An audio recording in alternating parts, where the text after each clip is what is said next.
Josh Parker. How are you, my bro? How you doing, brother? I'm good. Right, so we are here to talk about what has gone on in the past couple of days with the racism that the England players have faced.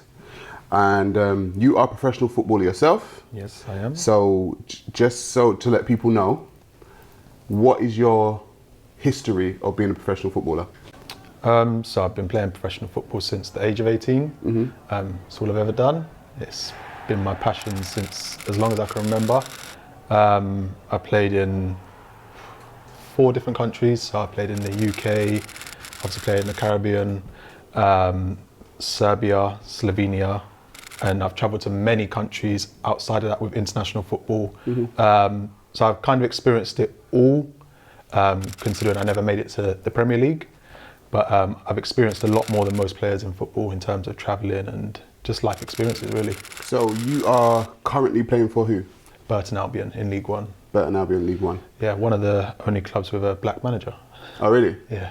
And you are also captain of? Antigua and Barbuda. Antigua and Barbuda, internationally? Yeah. Yes. All right.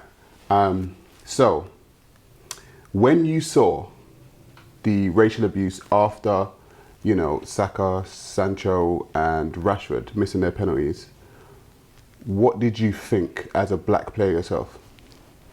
I was just waiting. I think everyone who has some melanin in them knew what was coming. That's why when it came, no one was shocked. And I think as soon as they missed and England were knocked out, everyone was just speaking about protecting them, because we knew and could clearly see the colour of the players that missed. And we know how the whole racism thing works. When you, regardless of whether you think all humans are the same, people seem to pinpoint that one thing, and that was going to be the focal point of their attack. And I think everyone knew it. So the thing is, for me, so I've been following football for a while, and England have gone to finals before and missed penalties. Gareth Southgate himself in the 96 Euros missed a penalty and the country turned against him. But he did, as much as he had to deal with that, he didn't have to deal with the double whammy of what these players dealt with, which is the race thing. Do you think the passion of the English fans spills over into more of an obsession? Without a doubt. I don't think it's just English fans. I think football for a lot of people becomes almost like family. It's like a very political environment, and they use it to kind of ignite every bit of passion in them. Some people love football more than they do some of their family members. But it's knowing and understanding that it's just a game at the end of the day. I know people care, but it's just a game of football. That's all it is. It's people that started off with nothing in the streets. It's a street game. And they don't want to be have the world on their shoulders, all that stuff. They just want to kick ball. It's funny because these fans take it to the point of life or death, and they don't understand that they're just human beings. Like, they're just human beings. Like, it's as simple as that. I think it was the 99 World Cup when Beckham fouled out. Right. With Simeone or whatever, when he kicked him out. When he kicked him. And Beckham got a red card, and people actually built effigies of Beckham and were had him hanging from a noose. And I would just for me personally, I think it gets to a point where you have to kind of ask yourself, is it too, are we investing too much into a game and not thinking about the people that we're talking about?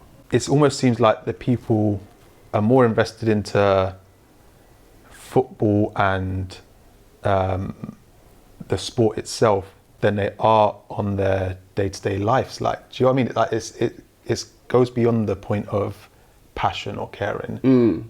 It's literally everything. People need to understand it's not that deep. We all wanted England to win, but someone has to lose. Right. That's the reality of the situation. But then to use it to as a catalyst for hatred and act out your wildest desires or your deepest, darkest thoughts about people, it's a bit, for me, it's a bit tapped, because why did you wait for them to lose? You should have been doing that from the jump then. Right. Keep that same energy the whole way through. Don't wait for us to lose, because eventually we're going to lose. It's that whole mentality in England where every tournament we go into, we genuinely believe we're going to win, which you should, but the fans believe it that much that you would think we'd won so many trophies. Right. Not one. Right. Like we've won one. Yeah, since 66, isn't it? Yeah. But for some reason, everyone goes into the tournament like, yeah, it's coming home, it's coming home. We've been saying this for a long time.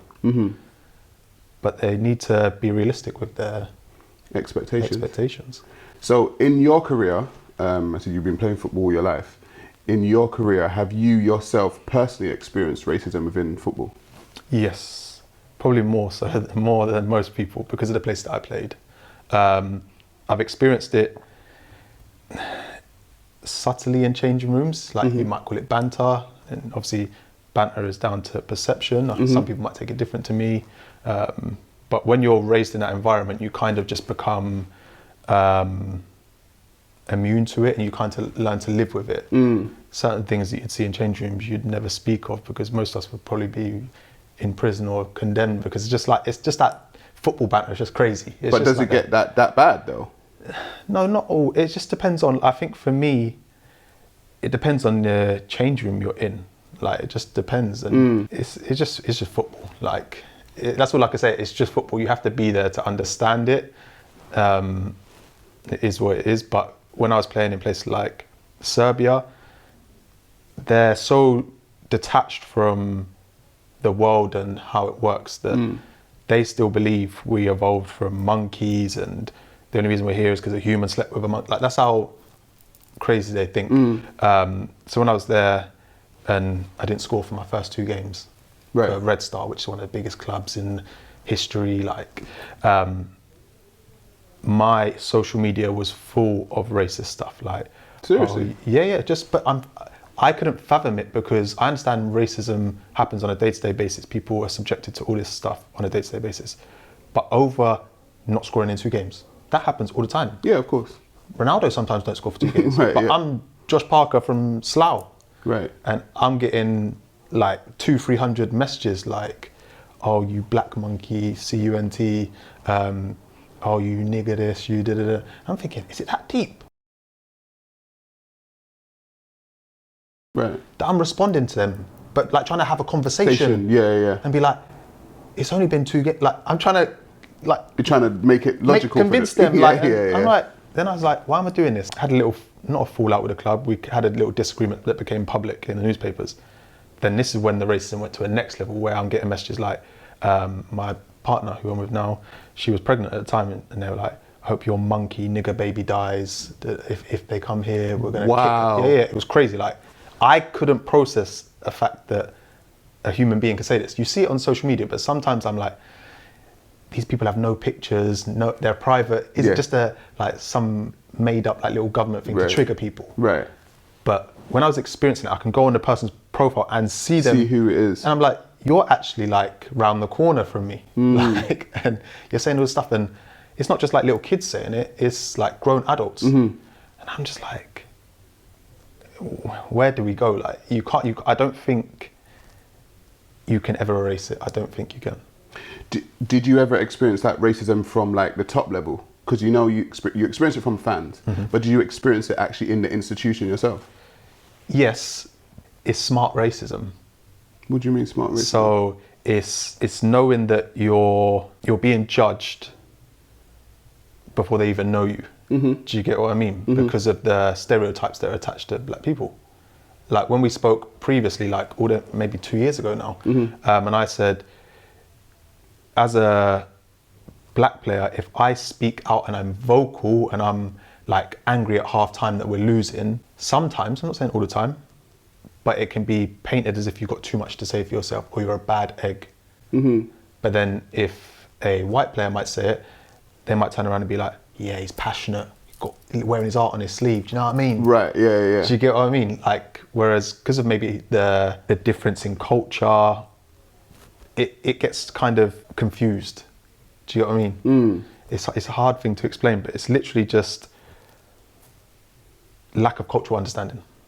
So do you think black players are seen differently from white players, is what you're saying? 100%. In my opinion, people might tell me different, but I think where we're raised quite rough and ready, if you know what I mean, like our parents almost teach us, just be prepared, like this stuff happens, Right. this happens, Okay. this is what you might be subjected to. Right. So we always have that kind of, I wouldn't say, it's not a chip on the shoulder, it's just that like awareness of like, it's that street mentality, do you know what I mean? Right. Where you won't take anything, you won't take any nonsense from anyone. When you come into a professional environment, you're then told, drop that and don't be yourself, play the game. Right. But then you're like, if I play the game, then I'm not being myself, because it's not like the black players are going out of their way to cause trouble, but right is right, wrong is wrong. Mm-hmm. If I need to stick up for myself, I'll do it. Mm-hmm. Like we've said before, we're very reactionary people, so we're not going to go in there and start causing trouble. But if we feel like you're disrespecting us or you're treating us a certain type of way, we're going to speak about it, and you're going to know that we feel that type of way. But then, oh, bad egg, always kissing his teeth, got his pants down, like, oh, baggy hoodie. Like, do you know what I mean? Like, it's just Right. anything that you can be targeted for will be used against you, in my opinion. People might disagree, but that's just from what I have seen. So as a, all right, so obviously you're one player, right? So is there like a constituency of black players or players of colour within the English football game that have come together to kind of tackle this? Yeah, there is. It's very much in the fetal stage right now, because I always find the problem with the black community is we can never come together long enough to find just one common goal and tackle that one common goal. It's always, oh, I believe this, I believe that. And it's a very, I don't want to use the wrong terminology, but it's very like slave-like mentality where we're kind of being segregated through conditioning, if you know what I mean. Whereas I think we'd get a lot further if we said, let's put all our beliefs, whether it's religious or political, to one side. How can we elevate as a people? Whether it's youth schemes, creating more opportunities for sports people and coaches that have left their jobs. Do you get what I mean? Or retired from football. But I always find we kind of get bored before we get anywhere. What, the black players get bored of? Not the black players, like just the black community in general. Like Right. I think players are just like, football's just a subsection of society. Right. It's just a magnified version. I feel like black people are just, like you said, we're reactionary. So we'll react when something comes up, but then we just want to go back to being vibes and Right. the energy in the room. Right, yeah. We're like, we don't want the drama. Like, but if you cause drama, we're going to react to it. Right. And then once we've spoke up a little bit or been seen to do something, then we'll leave it in the powers that be that don't look like us. We'll leave it in your hands. We voiced it. You best change it. But we don't ever take it past voicing it, in my opinion. Right. Like, I always ask myself, like, maybe it's different being in like a Raheem Sterling's position or Anthony Joshua's position. Maybe they've got so much voices around them that they kind of get lost in it. But I don't know what's stopping the people in these amazing positions just sitting around the table and saying, what can we do? Right. Like, we can link up in Ibiza together Right. and party, but why can't we sit down over a meal in London and just be like, what can we do? Like, what's the next step? You said about people leaving, or you're leaving this in the hands of people in power that don't look like you. Do you think that it would be things would be different if there were more people that looks like you in the power positions in football? No. Explain that. Because you're basically going to, it's like an Oliver Twist situation. You're going to the master and asking for a little bit more. Whereas you need to create your own table. If you can create your own table, then you don't have to ask questions of anyone, you make demands. Do you know what I mean? You're in a position to say, this is what I want. If you want us, this is what we're saying is the position. It's like everyone's saying about how racists should be banned off social media, ID verification. I don't think that will happen because we're not doing enough. Saying that they should be banned or that you should have to upload their ID is amazing. Do a petition, but then you're giving it to the same people that cause this drama and that thrive off the media attention when Instagram's being spoke about in the Sun or whatever. The best thing to do is to say, us as players, we're not stepping foot on the pitch because of our mental health until you say X, Y, and Z. It's all right, you can give us paid promotions for your platform and we're bringing traffic to your platform, but when people are abusing us on a day-to-day basis, you don't want to do anything. It's really not that hard to do. It's really not hard to basically say, upload your ID as of tomorrow. If you're under the age of 16, upload your parents' ID. Then if you say anything racist, your parent will be held liable. What we'll do is every time you make a racist remark, it's a £150 fine. That £150 fine goes to a table of black people, right, or whatever. It doesn't whatever matter. institution. Whatever institution. Yeah. And if you're going to be racist, you're going to help to uplift the community. Right. So imagine how many racist comments have been since the game. Let's say 100,000. Times that by 150, whatever you've got. Let's go and open a community centre, a youth centre. Punish people for this. It's like when Suarez was racist to Patrice Evra, he got, an 8-game ban, so 2-month ban. And if I was on 200 grand a week and you give me a 2-month ban, what am I going to do? I'm going to go and play golf in Spain somewhere. Right, yeah. And chill. Exactly what he did. That was his punishment. Missed 8 games. Do you think he cares? Make him go and spend that 8 weeks in Africa or a place where Patrice Evra sees fit. And let him, the same racist comments that came out of his mouth towards an adult, let him go and see how certain children of that colour are living. Give him a fine. The FA, I think the FA fined him. I don't know where the money went. Right. Go and let him give that to open up another school. Since you want to be racist, like that's the demands I feel like we should be making. We should be making demands. Didn't Mario Balotelli at some point say something along the lines of black players were coming up with their own like black league? Yep. I had this conversation with my godfather maybe 2 years ago. Like, it's one of them ones where, in that instance, I think people are scared because when you start to affect certain people's pockets, it becomes a sticky situation. History shows us that. But there's nothing stopping, let's say you've got the 250 wealthiest black players in football. I don't know who they are. There's 250. They don't have to. They might say they don't want to. Let's say they all put in $500,000, which is probably 1 month's salary. They're still okay. And they went and built a couple of stadiums and they set up their own TV companies, or there might already be ones there. And you sell the rights back to the Western society. So you think that's a good idea? I think that's the best idea. I'm not sitting here saying that segregation is amazing. I'm not. Right. But I would say that knowing your place in society is important, and aligning with a group that has the same morals as you is important. Nowhere in history have we ever seen people all sitting around a fire singing Kumbaya and living peacefully and talk about how much they love each other. There has to be a certain amount of segregation to thrive. Right. But I feel like the black community we don't really know or feel like we have a place, or a hub where we're all moving in the same direction. Right. There's not one common goal. Right. Regardless of whether you're Muslim, Christian, whatever it might be, Jewish, there's not one common goal in the black community or one common belief. Do you know what I mean? And we're so spread out that we'll speak up about racism and that's about it. Right. That's the only thing we will come together on, but we'll speak and that's it. What do you think about, okay, so this is what I was thinking.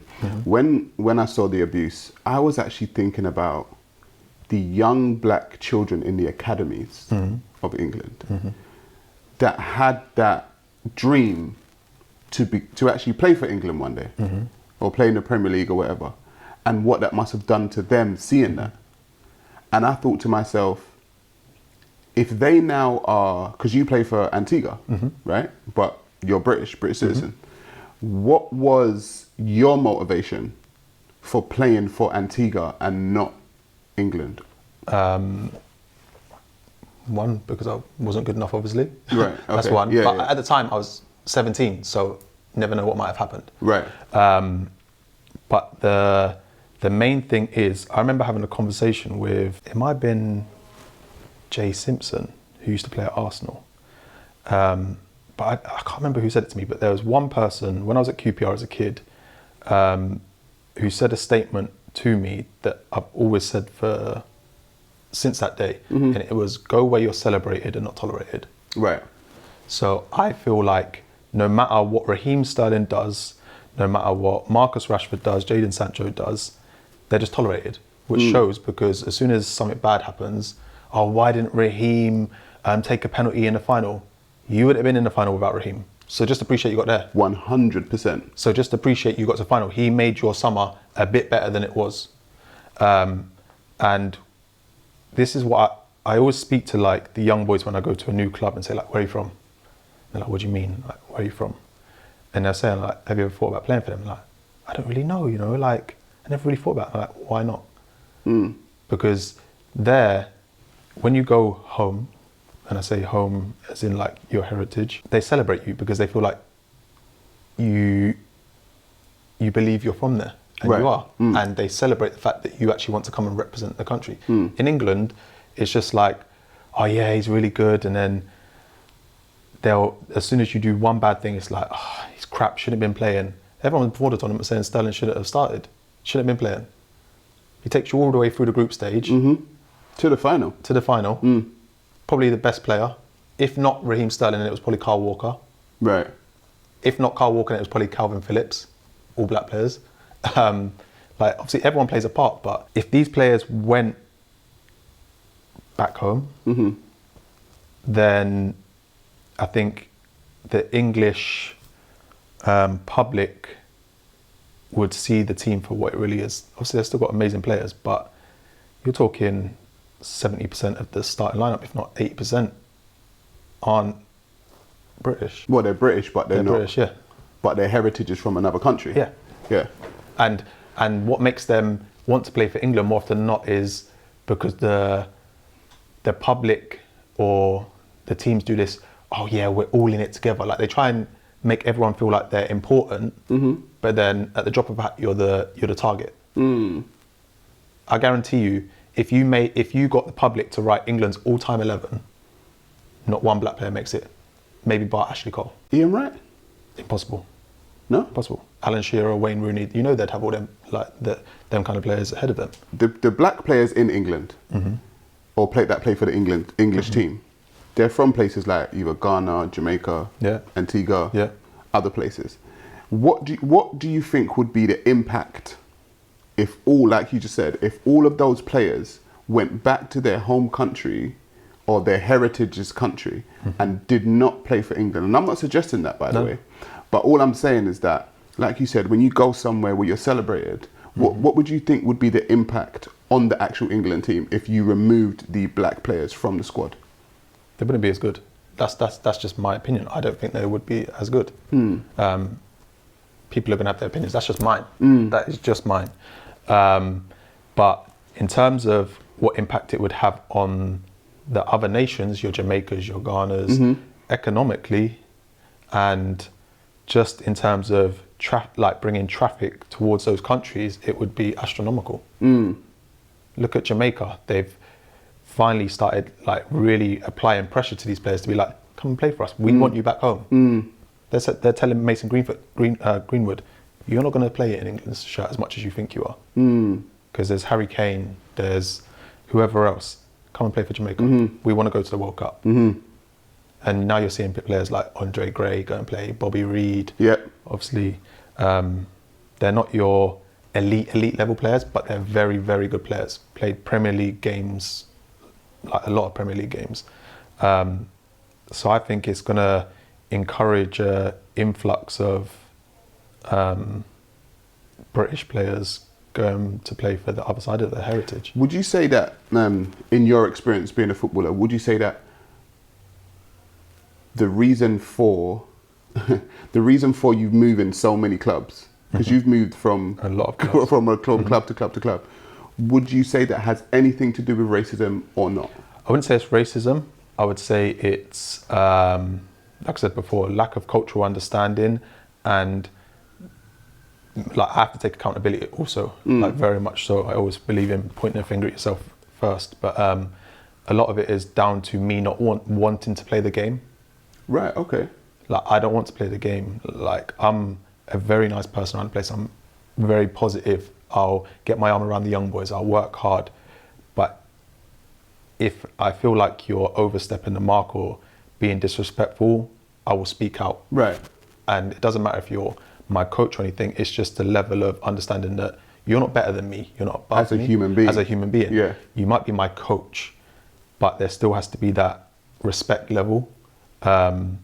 And that's just how I've always been. And it might have, well, it definitely has hampered the levels that I could have played at, but I don't regret it because I've always stayed true to my character. I don't ever want to be walking around the place and be in a shadow of myself and being like, yes, coach, yes. Yes. Like, if I don't agree with you, I should be able to voice it and you not get in your ego and get in your feelings and be like, who are you talking back to? No, I'm trying to have a conversation with you. I'm not telling you that you're wrong. I'm saying why I didn't feel like it was correct. You might tell me otherwise. Then we can speak like adults. But obviously, managers, players, we all carry egos. And when that's triggered, we react accordingly. Obviously, they're in a more powerful position than me, so they can be like, off you pop. So what do you think, earlier on you spoke about Suarez being racist towards Patrice Evra. There was a time where John Terry used the N-word as well. Yeah. As a player, a black player yourself, have you seen enough, let's say, punishment go towards the actual players who exhibit racism? For me, no. Like, it's not even close to enough. But people will say it's significant because, as I said, when you're at that level of income, it's basically just like a paid holiday, but an extremely well paid holiday.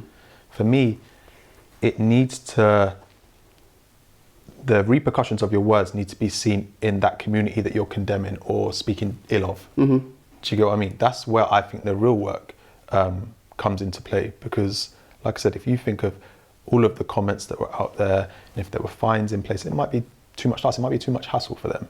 But it's not hard to have people have identification. It's not. And we need to find a way to maneuver it that it comes back and benefits us. Is there a fear among black players, do you think? 100%. 100%, because... And is that fear of losing job, or is that fear of losing money, or? I think it's both. I don't think it's a fear of losing your job, because if you're an excellent player, you're an excellent player. And people will always take you and say, like, we're not willing to accept what's gone on. It's more of I think it's more of a fear of, nowadays, obviously, everything's about branding. Right. And you can lose a lot of branding, I believe, if you take things too far. I think that's just the way it is. You can be seen to be doing a certain amount, but you can't do too much. Right. Do you know what I mean? You can speak up and say, oh, I'm a black man, I will not accept racism, but then what are you doing to tackle it? And people could say the same thing to me, like, what am I doing to tackle it? My voice isn't as big as yours. I can do what I can do. Like, me sitting, having this conversation with you is me playing a bit of my part. Right. Because I'm speaking out about it, I'm being honest. But when you're in a position where you've got 25 million people watching you and what you say, and then your best friend's also got 25 million and he's got 10 million, that's a hell of a lot of millions. Do you know what I mean? In terms of personnel. So if we want to sit down and say, if you're with us, we're not stepping foot on the pitch until X, Y, and Z happens. Once you start to affect people's pockets, that's when you get results. History shows that it's either bloodshed or money. We don't want to see no bloodshed. If you affect their money, that's the only reason that the Euros went on. COVID, we still have to wear masks everywhere, but 90,000 people can watch this game because people need their money at the top. If you start to affect their pockets, then you will be heard. I tell you what I do find interesting is that a player like Marcus Rashford, to me showed his, let's say his patriotism for England by feeding the very children of Great Britain. Yep. When the politicians of Great Britain thought, nah, we won't feed the children, this guy came and fed the children. And for me to watch him do so much work in England and then be abused like that says to me, wow, what does a black player have to do for England to not receive that type of abuse? There's nothing you can do. Like, people just used the incident of England going out and him missing a penalty just to say what they've always wanted to say. There's nothing. He could literally say, I'm going to give away every single penny of my of my salary, bar what I need to get by. Say, for example, my mortgage payment and my food bill. And it's people will still say, like, you black this, you N-word this, because they don't put us on the same pedestal as them. They don't appreciate us as human beings. They don't believe we are human beings. Well, that would be like the racists. I would say, like, I don't know. I just think that when you do something like that, for me, Marcus Rashford has excelled being a football player. Oh, 10 times over. Do you know what I mean? I think he's more than a football player. Yeah. And I also think Raheem is more than a football player. 100%. And going back to Gareth Southgate stood with... See, I'm not political. I don't support the BLM movement personally, right? So when players were taking a knee, I was like, do you know what I mean? I was like, yeah, I don't know. But Gareth Southgate said, yes, we are going to take the knee. We're going to support them taking the knee. You know, Raheem Sterling said they're going to take the knee. But what's interesting to me is a juxtaposition of the fans were booing because they were taking a knee, and they were saying, oh, racism isn't that bad. And then as soon as they missed the penalties, you saw it. So it kind of validated what they were doing. And that's the thing. Like, I'm very similar to yourself, where I don't support the BLM company movement, whatever you want to call it. But the players came out and said, we're not doing it for that. We're doing it because racism happens. That's why we're taking a knee. That's it. Regardless of whatever is going on over there, the reason we are on our knee right now is because we're basically saying racism is real. And that's why we're doing it. Whatever everyone else is doing, go about your business. But the reason we're taking a knee is because we're letting you know that racism is here and it's prevalent and it doesn't look like it's going to stop. So it's just crazy to see that people are still booing that after the players are coming out and expressing to you that this is why we're doing it. But you're choosing to ignore it. You're choosing to say, I don't care. I'm going to boo you. So that act in itself sums up a small but a significant enough to be heard part of society and how they think. I've been seeing kick racism out of football, right? For a very long time. Yeah. And it's still here. Go on. Yeah. I can see No, it. like, it's one of them ones where someone makes a racist comment, let's show that we're doing something. Let's create kick racism out of football. Let's wear some t-shirts before games and hope that that's going to make these racist people think it's not nice. It's not nothing. enough. It's a token gesture. It's literally a token gesture. Like, you can target individual cases, and that's what I think they do. They can be like, oh, if we find this person's account, we're going to report him. But you have to deal with the reason behind why they think like this. And that's what we don't do. And once again, you have to start making demands to punish these people where it can benefit those that are being targeted.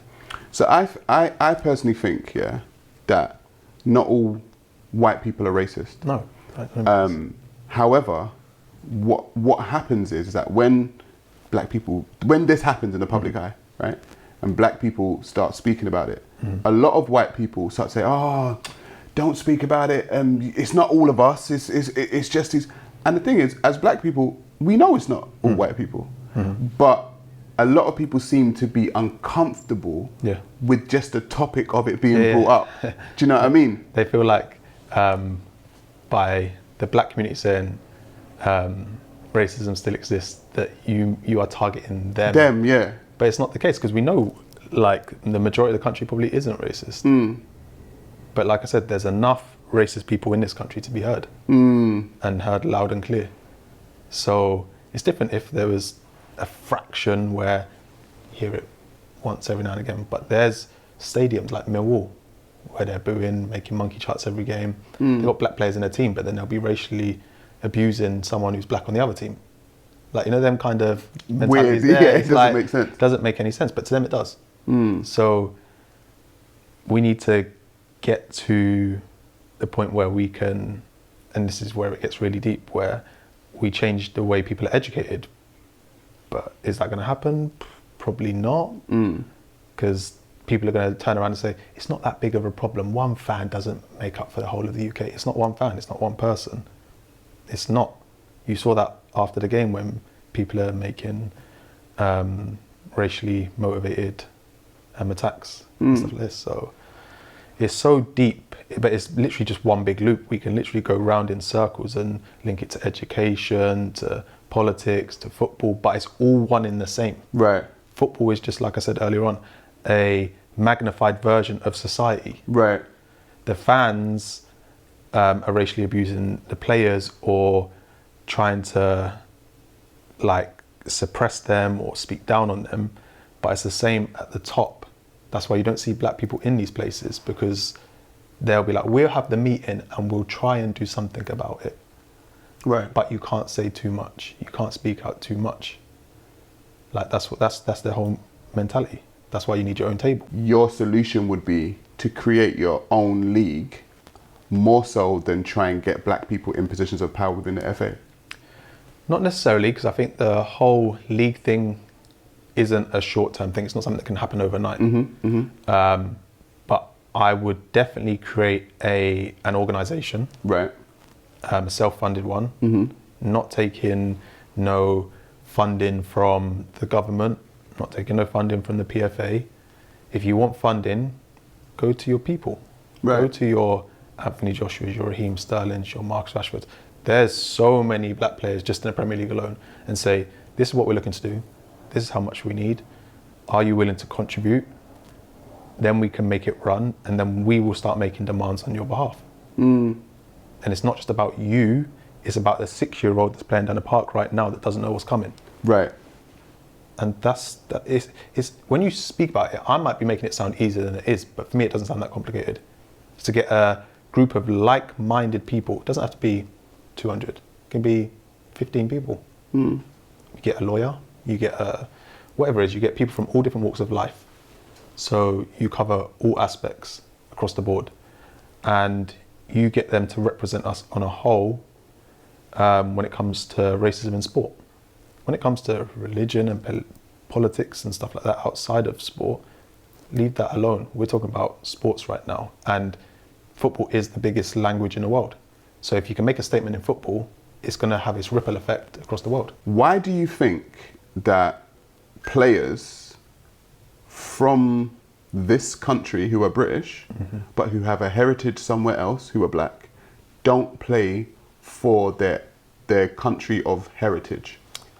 There's probably multiple things, but the main thing that I'd say, and I've experienced myself, because I decided to play for Antigua as soon as I knew I could. So as soon as I got a call up, I was like, I'm going. I was 17 at the time. Literally decided, and 2 weeks later I was on a plane. And it's one of them ones where, and it doesn't matter if you're black, mixed, whatever. In this country, I probably think you can relate that being in the UK or even in Western culture, you probably feel too foreign to be here, but they're not foreign enough to be at home. Right. Do you know what I mean? So you're treated almost like a foreigner when you go back home, but you're also treated as a foreigner here. So you're kind of like in limbo land, because you don't know where you stand. And that's what I was saying earlier on about us as black people not knowing where we stand with a lot of things, or the direction where we're going in a lot of things. Because I'm sure most people, if they had the choice and the knowledge, because most people that their grandparents came over, have never been back. There's a lot of people that are my age that have never been to the Caribbean or to Africa, or maybe once. And it's that whole thing of, like, you're foreign when you're in the UK, the place that you was born, because that's how people see you. They're like, you're a foreigner, even if you was born and raised here. But then when you go over there, they might feel like you're English. Right. Because you have that detachment of culture. I mean, when I went to Jamaica, they called me English boy. English boy, they do. It's the same. When I first went to Antigua, they called me English boy. But you did say earlier on that you're more celebrated over there. 100%. You're more celebrated, but they still will call you those things. It's just like a banter thing. Yeah, it's a banter thing, but they will still call you that because they're kind of getting to grips with if you're really about it or not. If you really like care about the culture, or you're just here to say like, oh, I've been to the Caribbean, I've been to Africa. So yeah, it's one of them ones where you just have to go with your gut instinct and what feels right. And I would always say, going back to your other place of heritage, you will be celebrated because they see it as like it's a homecoming. Whereas here it's more of a, oh, he could play for so and so. Well, he's not really English, is he? He was born here. No, but you know, he's, you know, you get the proper British man. Right.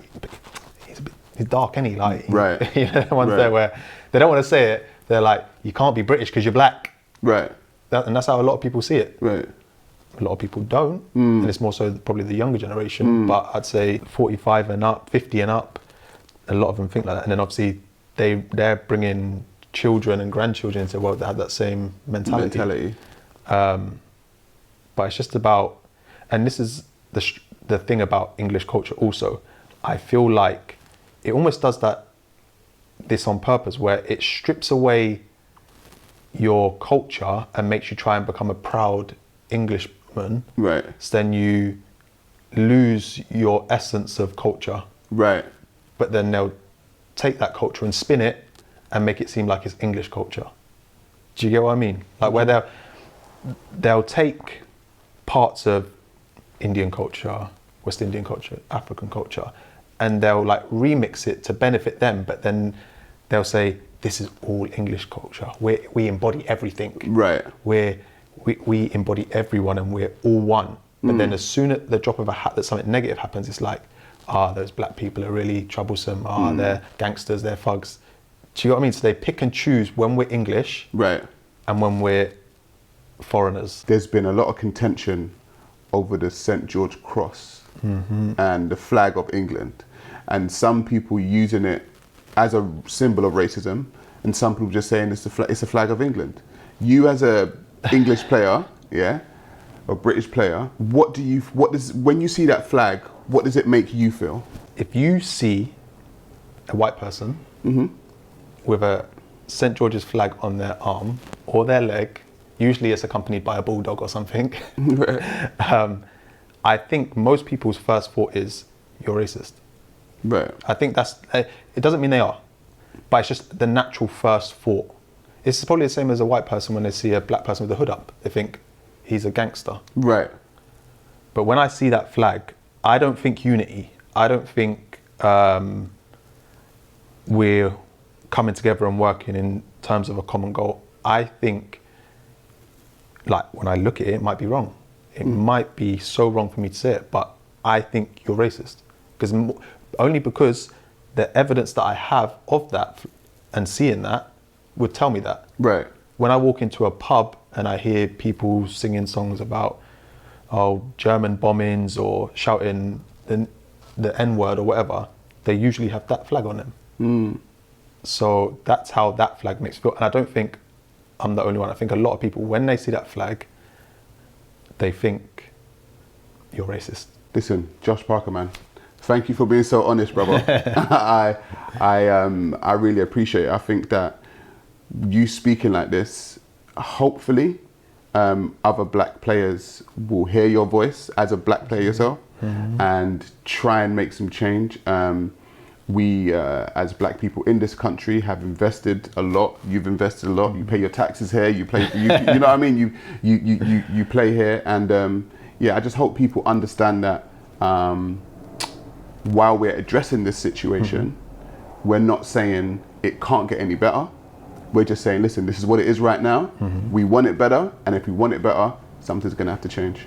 100%. Just need to, conversations like this hopefully trigger people to think. That's the main thing. It's a common goal of growth. Regardless of what your thoughts are on how we can move it forward, it's just the conversations need to be had, and then hopefully we can baby step forward. So it needs to be said, needs Bro, to be done. thank you for coming through. Love, love, love. Appreciate you. Peace.